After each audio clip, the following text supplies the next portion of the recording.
ನಂಜನಗೂಡಿನ ನಂಜುಂಡೇಶ್ವರ ದೇವಾಲಯಕ್ಕೆ ಆಗಮಿಸಿದ ಮಾಜಿ ಪ್ರಧಾನಿ ಎಚ್.ಡಿ. ದೇವೇಗೌಡ ಅವರನ್ನು ವಾದ್ಯಗೋಷ್ಠಿಗಳೊಂದಿಗೆ ಬರಮಾಡಿಕೊಂಡು ಶ್ರೀಕಂಠೇಶ್ವರ ಸ್ವಾಮಿ, ಪಾರ್ವತಿ ಅಮ್ಮ, ಗಣಪತಿ, ಚಂಡಿಕೇಶ್ವರ ಸ್ವಾಮಿಗೆ ವಿಶೇಷ ಪೂಜೆ ನೆರವೇರಿಸಿ ಮಹಾಮಂಗಳಾರತಿ ಪಡೆದರು. ಬಳಿಕ ಮಾತನಾಡಿದ ಅವರು, ಇಂದು ವಿಶೇಷವಾಗಿ ಬಸವ ಜಯಂತಿ ಹಾಗೂ ಅಕ್ಷಯ ತೃತೀಯ ಹಿನ್ನೆಲೆ ನಂಜುಂಡೇಶ್ವರ ಸ್ವಾಮಿಯ ದರ್ಶನ ಪಡೆಯಲು ಆಗಮಿಸಿದ್ದೇನೆ ಎಂದರು.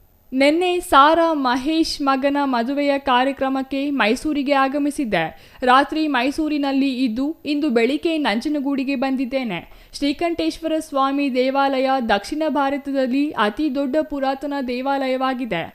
ದೇವಾಲಯದ ಅಭಿವೃದ್ಧಿಗಾಗಿ ಮತ್ತಷ್ಟು ಪ್ರಾಶಸ್ತ್ಯ ಕೊಡಬೇಕಾಗಿತ್ತು. ನಂಜುಂಡೇಶ್ವರನ ಸನ್ನಿಧಿಗೆ ಬಂದಿರುವುದರಿಂದ ನನ್ನ ಮನಸ್ಸಿಗೆ ಸಮಾಧಾನ ತರುತ್ತದೆ. ದೇವಾಲಯದ ಒಳಗೆ ಬಾವಿ ತೋಡುವ ವಿಚಾರಕ್ಕೆ ಸಂಬಂಧಿಸಿ ಕೇಳಿದ ಪ್ರಶ್ನೆಗೆ ಪ್ರತಿಕ್ರಿಯಿಸಿದ ದೇವೇಗೌಡರು, ಈ ಬಗ್ಗೆ ನಾನು ಯಾವುದೇ ಮಾತನಾಡುವುದಿಲ್ಲ.